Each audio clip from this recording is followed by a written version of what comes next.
Bonjour à toutes et à tous et bienvenue dans un nouvel épisode de Beyond the Hoops. Aujourd'hui, on va vous parler de l'arrivée de Zach LaVine aux Kings de Sacramento. Si vous aimez notre contenu, n'hésitez pas à liker, partager, commenter, etc. Je vous souhaite une bonne écoute.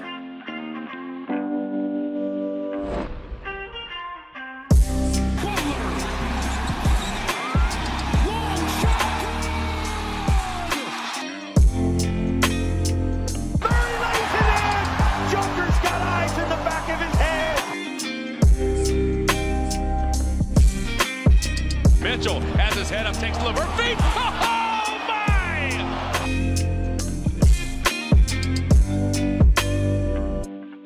Donc, Zach LaVine. Zach LaVine, donc, qui a passé de nombreuses années aux Chicago Bulls, vient d'être transféré aux Sacramento Kings. On va en parler aujourd'hui donc avec Jérém, le patron de QI Basket. Comment ça va, Jérém? Écoute, ça va mieux que quand j'ai réalisé, tu sais, que Zach LaVine, en fait, il était depuis 2017 aux Bulls et que c'était le moment où on avait commencé QI Basket. Et là, je me suis pris une putain de baffe quand on m'a dit que ça faisait plus de 8 ans, quoi. Ouais, t'as pris un petit coup de vieux en même temps que le départ de Zach LaVine. Donc, Et ouais, vu que j'ai ouais, fait toutes les previews des Bulls, tu vois, pendant, pendant 7 ans, bah, ça m'a particulièrement affecté, je vais pas te mentir. c'est vrai que t'as un affect particulier avec ces Bulls pendant lesquels t'as cru un long moment. Et là, bon, aujourd'hui, tu retrouves un peu de Du coup, ces ça Bulls tombe bien, ouais. aux Ouais. Kings. Ouais, t'es pas totalement dépaysé, quoi. Bah ouais, ouais, ouais. Moi, je trouve ça plutôt cool, contrairement aux fans des Kings qui avaient l'air assez dépités du trade de Fox. Et du coup, il me semble que toi, tu étais un peu d'accord avec moi, mais moi, je trouvais que c'était quand même, enfin, vu les conditions, c'était pas si dégueulasse, non? Ouais, ouais, moi je suis complètement d'accord. Moi je trouve que c'est plutôt sympa parce que, en fait, moi, les situations où t'as le couteau sous la gorge comme ça, avec donc Fox qui avait clairement dit, de un qu'il voulait partir et qu'il allait pas prolonger dans 1 ou 2 ans, et de 2 qu'il voulait absolument les Spurs, bah, t'as pas beaucoup de marge de manœuvre, quoi. Donc soit tu casses tout, et bon, sachant que les Kings, ça fait 25 ans qu'ils cassent tout et qu'ils repartent de zéro, bon, t'es un peu dégoûté de tout recasser. Soit tu te retrouves avec un Zach LaVine qui est peut-être un peu surcoté au niveau du salaire, pardon, et comment dire, qui est pas le joueur le plus glamour que tu veux contre Darren Fox, qui est un peu le visage de ta franchise. Mais moi, je trouve que c'est un très bon coup, et on en parlera. Ça m'intrigue et ça me plaît plutôt pas mal ce transfert. Ouais, je suis d'accord. Et alors après, on peut aussi expliquer hein, rapidement pourquoi les fans des Kings étaient un peu déçus. C'est que, en fait, oui, ils perdent Fox qui avait encore 1 an et demi de contrat. Et en fait, Lavine arrive, ce qui est, moi, je trouve, en termes de remplacement, plutôt proche en termes de niveau, hein. Mais en fait, le problème, c'est que d'une part, en fait, il peut partir dans quelques mois. Euh, et l'autre problème, c'est qu'en fait, oui, ça vient avec des tours de draft, ce qui était inattendu, qu'il y a quand même 3 tours de draft. Mais en fait, sur les trois, il y en a un qui sera peut-être intéressant. Et les autres, bah, c'est celui des Spurs en 2027. Et l'autre, c'est celui des Hornets qui est protégé cette année. Et donc, que tu n'auras probablement pas. Tu auras un second tour à la place. Donc, il y avait un peu un côté, peut-être qu'on aurait pu s'en sortir comme des équipes il y a quelques années avec 4 tours de draft plutôt valables. Et eux, ils se disent, bah, attends, en fait, on perd la vie. Et en plus, on se retrouve avec un seul tour de draft en 2031, quoi. Ouais, ouais, bah complètement. Après, je sais pas comment tu vois ça, mais j'ai l'impression que tous les trades qu'il y a eu à cette trade deadline, sachant qu'il y en a eu pas mal des trades de stars, il y a eu quand même peu de tours de draft d'échangés. Alors que ce soit comment dire, Butler, où il y en a un seul, que ce soit Doncic, bon, c'est peut-être un peu un drame qu'il n'y en ait qu'un seul, mais il y en a quand même qu'un seul. Je sais plus ce qu'il y a eu pour Ingram, mais de souvenir, il n'y en a pas beaucoup non plus. Tu te retrouves quand même avec des stars qui partent pour, j'ai pas envie de dire pas grand-chose, mais presque, quoi. Bah, en fait, l'explication pour moi, c'est qu'il y a quelques années, le mode de construction, c'était tu donnes beaucoup de tours de draft, finalement, du coup, tu gardes tes joueurs, euh, et du coup, bah, tu paries un peu sur l'explosion à venir d'une équipe, ce qui est pour moi une très bonne stratégie, et le Thunder en est la preuve. Le problème, c'est comme beaucoup d'équipes ont fait ça, en fait, finalement, aujourd'hui, les tours de draft, ils sont rassemblés dans quelques franchises, et donc il y a beaucoup d'équipes qui ont plus le loisir, en fait, de faire ce genre de move parce qu'ils les ont déjà fait. Et du coup, bah, ça change un petit peu les règles du marché parce que bah, il y a plus d'abondance, donc bah, l'offre et la demande, tout ça, tu es obligé d'adapter quoi. Bien sûr, ouais. Donc, pour revenir sur Zach LaVine, alors je vais juste rappeler un peu pour ceux qui ont dormi ces derniers 15 jours ce qui s'est passé. Donc, De'Aaron Fox et McLaughlin sont partis aux Spurs. Werther est parti à Chicago, donc il y a eu un gros ménage à Chicago, oui, mais aussi aux Kings surtout. Et donc, il y a l'arrivée de Zach LaVine et de plusieurs choix de draft, comme l'a évoqué Jérém juste avant. Et en plus de ça, un peu plus tard dans la semaine, il y a eu l'arrivée de Jonas Valanciunas et de Jake LaRavia en provenance de Memphis. Déjà, à premier abord, qu'est-ce que tu as pensé de ces trades, de ces trois principales arrivées, donc LaVine, Valanciunas et LaRavia dans une moindre mesure? Qu'est-ce que tu en as pensé? Et est-ce que tu t'attendais un peu à ce dénouement d'une trade deadline agitée pour les Kings?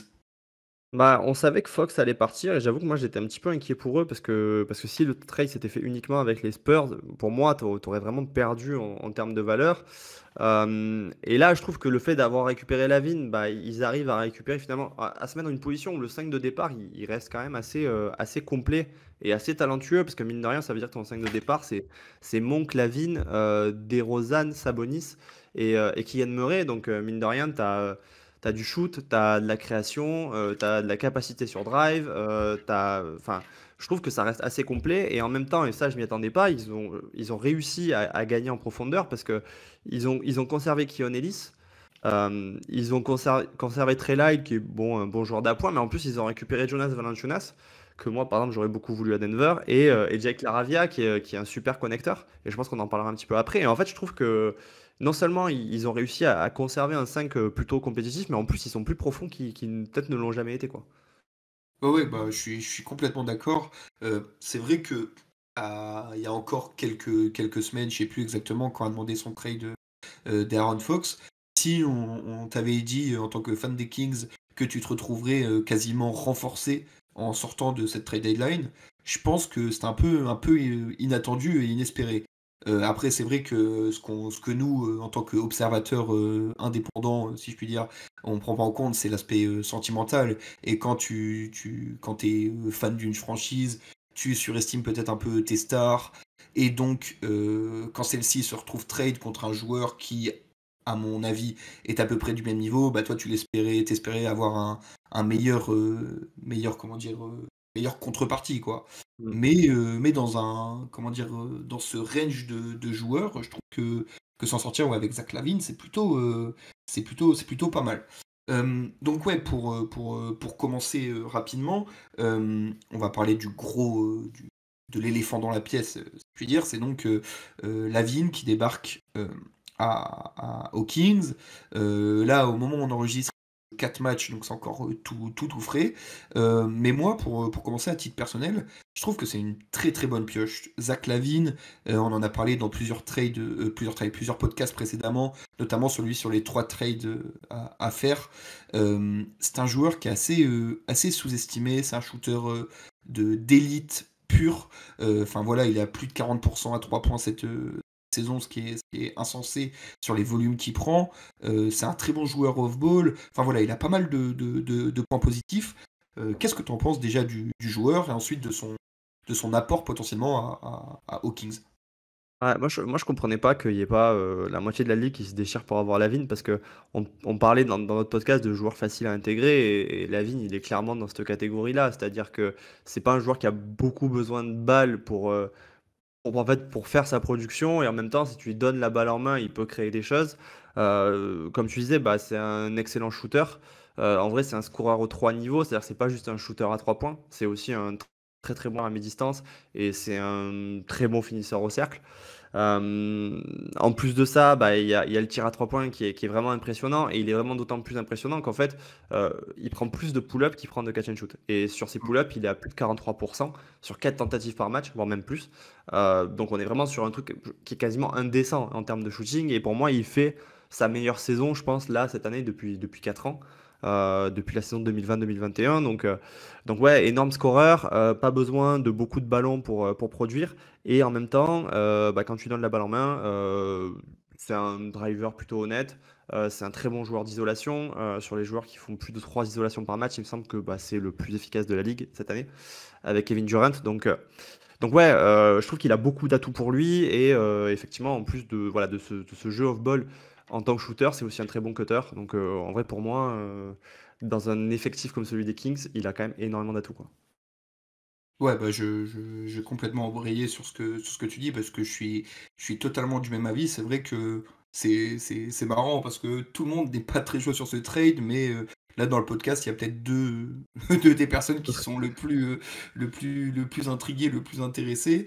Ouais, bah, je te rejoins complètement sur tout ce que tu as dit et moi je trouve que c'est assez intéressant à quel point c'est un joueur qui peut s'intégrer dans de nombreux, comment dire, de nombreuses situations, de nombreux collectifs.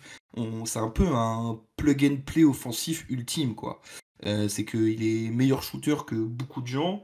Il est très bon, comme tu l'as dit, pour cut. Il a toujours cette physicalité qui est assez impressionnante pour un joueur qui commence petit à petit à prendre de l'âge, hein. C'est pas non plus quelqu'un de 38 ans, mais voilà, c'est le Zach LaVine qu'on connaissait en 2016 ou 2017.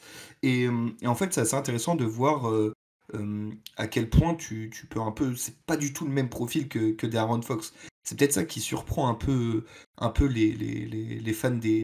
Et ils ne savaient pas trop à quoi s'attendre. Parce que bah, De'Aaron Fox, c'est un meneur, un porteur de balle primaire qui drive énormément. Alors j'avais les stats sous les yeux, mais je les ai perdus. C'est un des top 10 meilleurs drivers en quantité sur cette saison. C'est quelqu'un qui va vite en transition. Enfin voilà, c'est un profil vraiment un peu dragster, comme il y en a plus énormément en NBA. Et là, tu te retrouves avec un joueur qui peut, lui, beaucoup plus être off-ball, qui peut attendre et faire des systèmes pour sortir à 3 points, qui a cette capacité de cut, comme tu l'as évoqué. C'est vrai que c'est un peu un changement total de mentalité. Et surtout, ça va aussi redéfinir un peu ce que Sabonis va faire sur le terrain. Comment toi tu vois ouais, ce passage de l'un à l'autre chez les Kings? Bah, en fait, je me demande si, l'inquiétude, tu sais, autour notamment, en fait, je pense, entre guillemets, de la création et de la capacité à créer du chaos qu'ont les Kings, il y a l'idée qu'elle repose beaucoup sur un tandem Sabonis-Fox. Et en fait, je pense que ça a été vrai et que ça l'est plus et que ça l'était de moins en moins, en fait, de saison en saison. Et en fait, pour moi, oui, ils perdent en capacité à créer du chaos, mais le truc, c'est que Fox était plus devenu finalement un joueur de bout de chaîne qui allait peut-être recevoir la balle en cours de possession et aller attaquer en fait sur les espaces qui avaient déjà été créés ou s'il y avait un reset de possession, essayer de créer ce chaos. Mais en fait, pour moi, le jeu à deux finalement des Kings aujourd'hui, il reposait presque plus sur le duo Sabonis-Monk que sur le duo Sabonis-Fox. Et du coup, cet élément du coup de jeu à deux, je suis pas sûr qu'il l'ait perdu en laissant Fox partir. Et à côté de ça, il y a aussi l'idée que De'Aaron Fox est un créateur de très haut niveau. Et en fait, là aussi, je pense qu'il n'a pas évolué De'Aaron Fox comme on aurait pensé pendant sa saison sophomore ou pendant sa troisième saison. C'est pas devenu un meneur de jeu pur. Pour moi, c'est plus un scoreur qui a à côté de la création que vraiment un créateur majeur qui peut scorer. Et du coup, j'ai l'impression que, bah, en fait, oui, ils ont au fond un peu perdu de capacité à créer pour autrui en perdant Fox, mais en fait, ils ont tellement de créateurs sur le terrain entre bah, Sabonis, en fait, hein, qui est la plaque tournante de cette équipe, et finalement le trio DeRozan, Monk, Lavine, qu'en fait, j'ai l'impression que le 5 de départ, il n'est pas si différent que ce qu'il était avant. Ouais, mais moi enfin, je te rejoins complètement. Je suis même assez. Enfin, moi j'ai regardé pas tout vu, mais j'ai vu une bonne partie du Dallas Kings, donc qui a eu lieu il y a enfin la nuit dernière du moment où on enregistre. Et moi j'étais assez subjugué d'à quel point déjà le Sabonis pouvait trouver les yeux fermés, comment il s'appelle, Zach LaVine. Il y a déjà deux, comment dire, alley-oop du haut de la raquette vers qui coupe. Il y a une autre situation en dribble end-off avec qui prend et qui peut vraiment pénétrer la raquette. Enfin, il y a pas mal de situations sont assez intéressantes et j'ai l'impression que ça peut permettre à Sabonis de continuer à avoir encore plus de mainmise sur le jeu des Spurs, oula, petit lapsus, sur le jeu des Kings, sachant qu'il était déjà ultra présent, ultra important dans cet effectif. Ouais, je pense qu'aujourd'hui, celui qui prive le plus Sabonis d'être, on va dire, l'épicentre du jeu des Kings, ça reste Demar DeRozan, qui a quand même Ouais. toujours un haut volume d'isolation. Mais par contre, du coup, effectivement, je pense que le switch Lavin-Fox, bah, effectivement, le repositionne un petit peu plus au cœur de l'équipe. Et ouais, ouais, pour moi, cette même mise-là, en fait, ça fait longtemps que le vrai système, c'est uniquement Sabonis, et après, c'est les joueurs qui se pluguent autour de Sabonis. Et du coup, ouais, là-dessus, je te rejoins. Pour moi, ouais, ils sont toujours, en tout cas, c'est toujours une grosse menace offensive. Et juste voilà, pour ceux qui suivent pas trop Sacramento, c'était le 8e offensive rating cette saison. Et à mon avis, ils peuvent très bien finir la saison même place, hein. Oh, bah, je suis tout à fait d'accord, hein. Bah, surtout que tu l'as un peu évoqué, mais là je les ai sous les yeux, les stats au shoot de Lavine. Donc tu passes de Fox qui n'est vraiment pas un excellent shooter à quelqu'un qui shoot à 41% en catch and shoot et à 43% en pull-up, plus comme on l'a évoqué, ses capacités de cut avec un Sabonis qui est vraiment un excellent joueur, un excellent passeur, un excellent créateur pour les autres.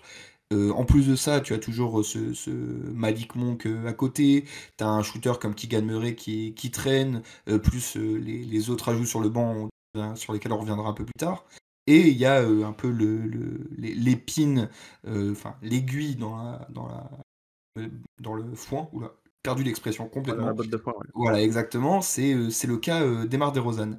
Toi qui as beaucoup suivi les Bulls, moi j'ai pas trop d'avis, j'arrive pas trop à situer ce que DeRozan peut apporter dans cet effectif. On va essayer d'être un peu positif.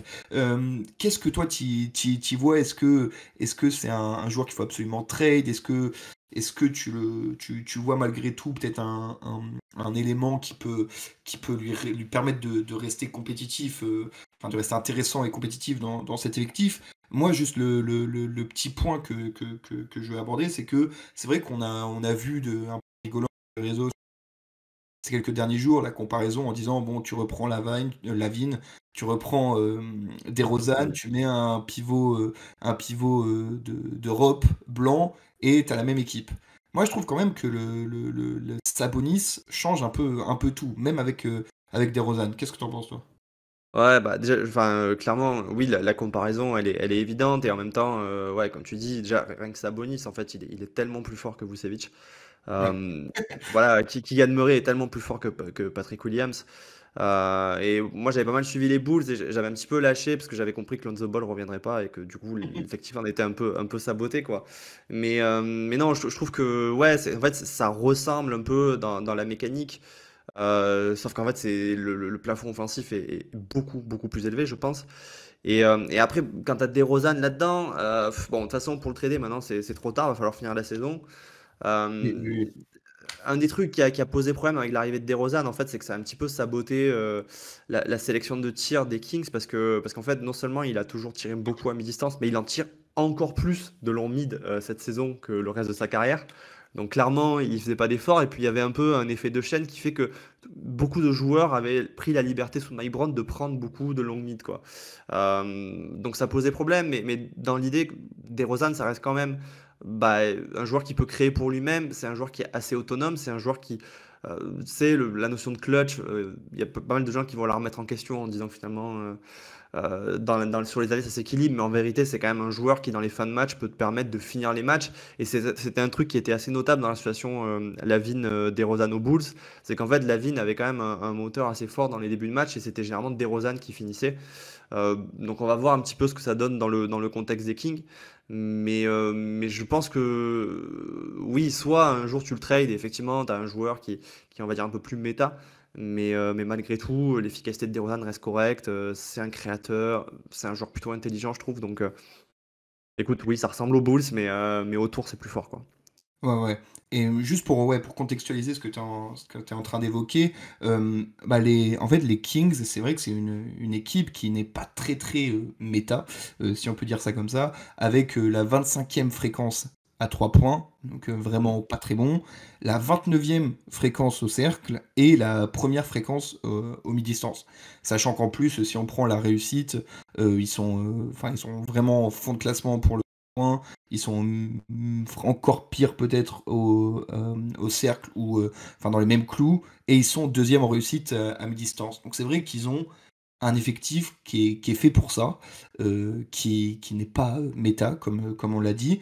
Mais déjà le passage de Lavine de Fox à Lavine, c'est un premier indicateur potentiellement pour aller dans le bon sens.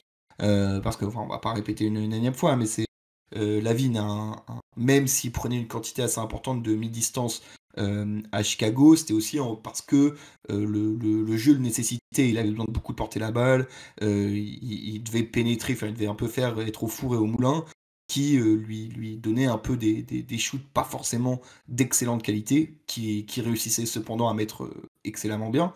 Donc dans un effectif qui est beaucoup plus dangereux, qui est beaucoup plus inquiétant pour les défenses adverses avec, comme on l'a dit, Malik Monk qui peut aussi, qui a un énorme perturbateur offensif, Sabonis qui est à des années-lumière en création de Vucevic, etc.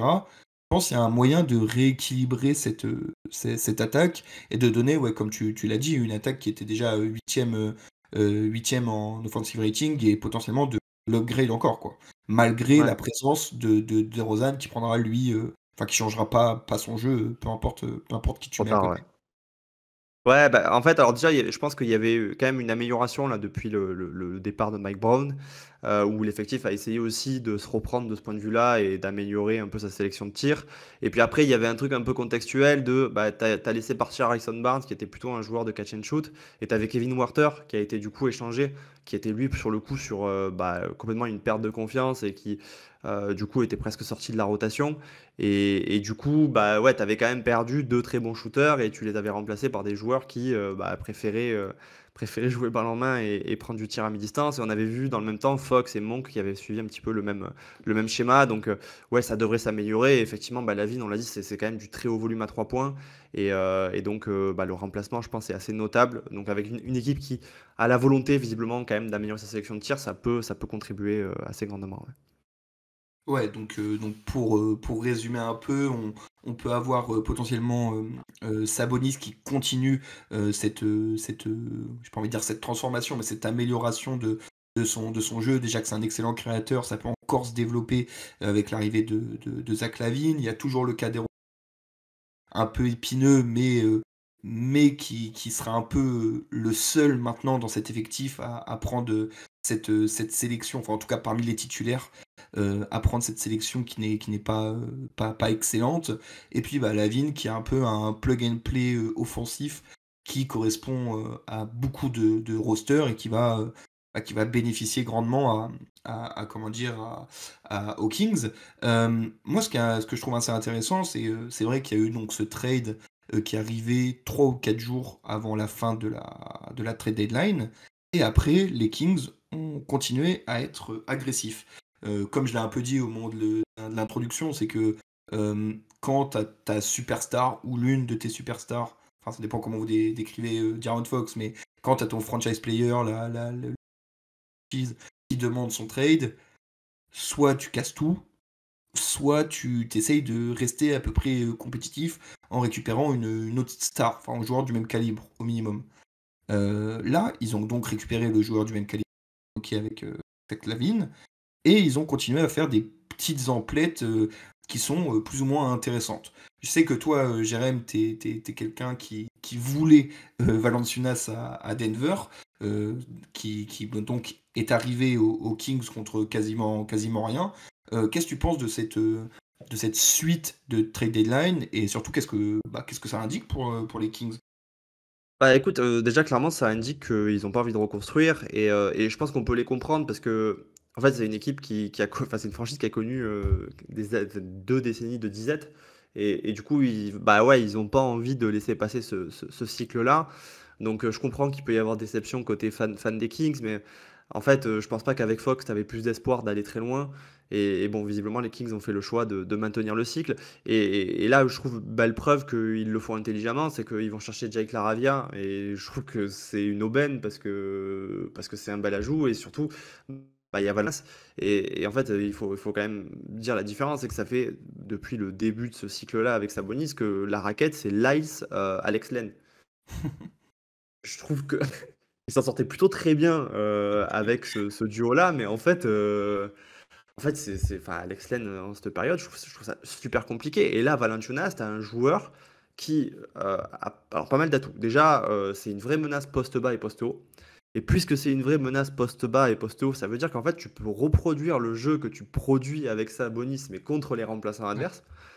Donc c'est plutôt une belle amélioration. Euh, Autre point notable, bah, c'est quand même une force majeure au poste bas. Et en fait, c'est un joueur qui peut t'apporter des points juste sur de la création pour lui-même au poste. Et donc, si tu le doubles, parce que c'est un risque quand tu as Valanciunas contre ton banc, il y a la volonté, enfin, il y a la possibilité de te dire, ok, faut peut-être le doubler pour pas qu'il le laisse finir seul. Et dans ce cas-là, en fait, bah, c'est un joueur qui sait bien ressortir la balle et qui est un très bon passeur pour le poste de pivot. Et en plus de ça, bah, écoute, on parlait de 3 points. C'est pas un shooter d'élite, mais en fait, autant dans le corner, il en prend très peu et il est très mauvais, autant en tête de raquette, ça fait des années que c'est un shooter plutôt honorable qui va tourner entre 33 et 36%. Et bah, en fait, c'est pas mal, hein. Ah ouais, complètement. Et en plus de ça, si je peux me permettre, c'est un plutôt bon rebondeur de souvenirs. Excellent rebondeur. Ouais, donc tu te retrouves avec un profil. En fait, le souci qu'il y avait avec Valanciunas ces dernières années, c'était au poste de titulaire. Ça commençait à devenir vraiment light, notamment défensivement. Là, c'est vrai qu'en tant que backup dans un système enfin, que tu peux dupliquer pour tes remplaçants, c'est peut-être le choix idéal, quoi. Sachant que comme tu l'as évoqué, tu continues à avoir un banc de qualité que tu as renforcé avec Laravia. Tu as un Trey Lyles qui peut faire un Keegan Murray moins bien. Tu as Keon Ellis qui se développe offensivement. Tu te retrouves avec un banc. Alors, c'est pas non plus. Enfin, c'est pas ça qui va potentiellement te faire aller en finale NBA. Mais tu as quand même avec un banc plutôt très compétitif, quoi. Ce qui n'était pas le cas, ou moins le cas, avant la trade deadline. Ouais, et tu sais quoi? Même, en fait, alors déjà, il y a le point, oui, il vient compléter ton banc et en plus, il coûte que dalle, hein. Je crois qu'il est à 10, Ouais. 12 millions la Ouais, il est saison. à 9 millions, je crois, ouais, c'est ça. Et en fait, je trouve qu'aux Pelicans, enfin, les minutes où il n'était pas associé à Zion, l'équipe tenait bien le choc défensivement et offensivement. Moi, j'avais toujours râlé de l'associer à Zion parce que je trouvais que c'était pas idéal pour la liberté que Zion avait de pénétrer. Mais en réalité, même des minutes de titulaire, je pense que, enfin, dans la plupart des match-ups, il peut assez bien s'en sortir, hein, si tu le cibles pas à répétition. Donc ouais, non, je trouve que c'est une belle addition. Et puis, comme tu dis, c'est l'ensemble du banc qui est plutôt bon parce que bah, en fait, ouais, t'as aussi Keon Ellis, t'as aussi Lyles, et puis t'as peut-être des joueurs que tu peux développer pour les années à venir, quoi. Ah ouais, complètement. Et c'est vrai que c'est comment dire, au-delà de l'aspect terrain, c'est un signe que tu envoies, que tu as envie d'être compétitif. Surtout, je l'ai pas dit au moment du trade, mais Valanciunas et Laravia, tu les récupères contre quasiment rien. Donc c'est-à-dire que tu fais des beaux coups. En plus, tu as plutôt bien compensé la perte de ton franchise player en récupérant, donc, comme on l'a dit, Lavine. Donc, en fait, ça montre plutôt que tu as un front office qui a réussi à gérer une situation de crise un peu. Je sais pas si elle a été prévue ou pas, mais en tout cas, ton franchise player, il annonce qu'il veut être trade, il est trade 2 semaines plus tard, et tu t'es quasiment renforcé. Je pense qu'il y a beaucoup de front office qui auraient complètement sombré et qui auraient fait un peu n'importe quoi. Donc non, je trouve que c'est plutôt une réussite, ces Kings, et on est peut-être à contre-courant, mais moi j'aime beaucoup. Ah, j'aime beaucoup aussi, franchement, moi, les Nuggets auraient fait la même trade deadline, j'aurais été le plus heureux, quoi. Mais, Si tu, si mais tu bon. récupérais et Laravia et Valanciunas, déjà ça changeait un peu tout, hein. Ah ouais. Là, Euh, bon, c'est un peu plus décevant, mais ouais, ouais, non, franchement, ouais, je comprends, hein, le fait de perdre son franchise player, ou en tout cas un de ses co-franchise players, et la déception qui va avec, mais ouais, comme tu dis, je pense qu'ils ont fait une très belle trade deadline, ouais. pour finir, on est plutôt, comme on l'a dit, positif. est-ce que tu les vois quand même aller bien plus loin que là où ils sont actuellement? Donc, je sais pas exactement, mais de souvenir, ils sont dans la zone play-in, 8, 9 ou 10, j'ai pas le classement sous les yeux. Où est-ce que tu les vois et qu'est-ce que ça augure pour la suite, pour ces Kings? Ouais, en fait, je trouve que sur la dynamique, ils peuvent être sur une dynamique où ils sortent, la tête de l'eau. Encore une fois, un peu comme avec les Warriors dont on a parlé un peu plus tôt, je pense pas qu'ils puissent vraiment sortir de cette zone play-in parce que, Heu, et encore et en vrai, encore, je veux dire, les Clippers sont pas si loin quand tu regardes, à l'heure où on enregistre, il y a 2 victoires d'écart avec les Clippers qui sont 6e. Donc je pense que c'est possible, ils ont une meilleure dynamique que d'autres équipes et ils ont pas de blessures. Je croise les doigts pour eux, hein, mais contrairement, par exemple, aux Mavericks qui sont un peu dans une mauvaise dynamique là-dessus. Donc pourquoi pas éviter le play-in, mais sinon, en tout cas, oui, je pense qu'ils peuvent avoir une place plutôt favorable là-dedans. Après, oui, ils ont bien géré la période, mais je pense pas qu'ils soient bien meilleurs et je pense pas que ce soit un véritable danger à l'Ouest, quoi. Ouais, je suis assez d'accord. C'est vrai que c'est une gestion honnête du cas Fox. Après, comme on l'a pas mal répété, j'ai l'impression que en termes de qualité, tu stagnes un peu sur ton meilleur joueur, à côté de Sabonis. Tu te renforces ton banc, mais bon, quand tu vas tomber face à des armadas, je sais pas où tu peux finir, mais si tu te débrouilles et que tu finis 8e, si tu prends OKC au premier tour, bah, c'est pas Laravia ou Jonas Valanciunas qui vont changer grand-chose. En plus de ça, on n'a pas beaucoup évoqué parce que c'est vrai que ça change pas grand-chose, je pense, mais défensivement, tu t'améliores pas énormément. Enfin, t'as pas beaucoup de changements, sachant que Sabonis, c'est pas un excellent défenseur, que Lavine, c'est pas excellent, DeRozan, c'est compliqué. Et voilà, t'es loin d'être l'un des mastodontes défensifs de la ligue. Donc, ouais, je suis assez d'accord. Si tu arrives à accrocher les playoffs, déjà, que ce soit par les play-in ou de façon, on va dire, top 6, c'est déjà une bonne saison, quoi. Après, il y aura comment dire, des choix à faire cet été, enfin, ou des choix à faire, ou du moins des joueurs à essayer de transférer cet été, parce que Zach LaVine, il est encore sous contrat plusieurs années, donc tu peux peut-être Mmh, reconstruire quelque chose d'assez intéressant autour de lui et Sabonis. non, bah, je crois que le contrat de Zagami justement, c'est que, attends, je vais vérifier, j'ai un doute Je qui crois que meurt, c'est deux, mais il a encore 2 ans ou un truc comme ça, non? De souvenir, hein. ouais, non, tu raison, Je crois que effectivement. c'est ouais, C'est moi qui suis passé à côté. Donc oui. Donc ouais, ouais, non, bah, clairement, après, voilà, faut voir la marge de manœuvre qu'ils ont pour le faire, mais mine de rien, bah, ils ont récupéré, même si c'est pas des tours de draft faramineux, ils ont récupéré des tours de draft dans le trade ouais. de D'Aaron Fox. Donc, ouais, non, je pense que l'espoir, il est encore là pour eux. Après, encore une fois, c'est pas une équipe qui joue le titre, et je pense que c'est jamais un roster qui a joué le titre, même avec Fox.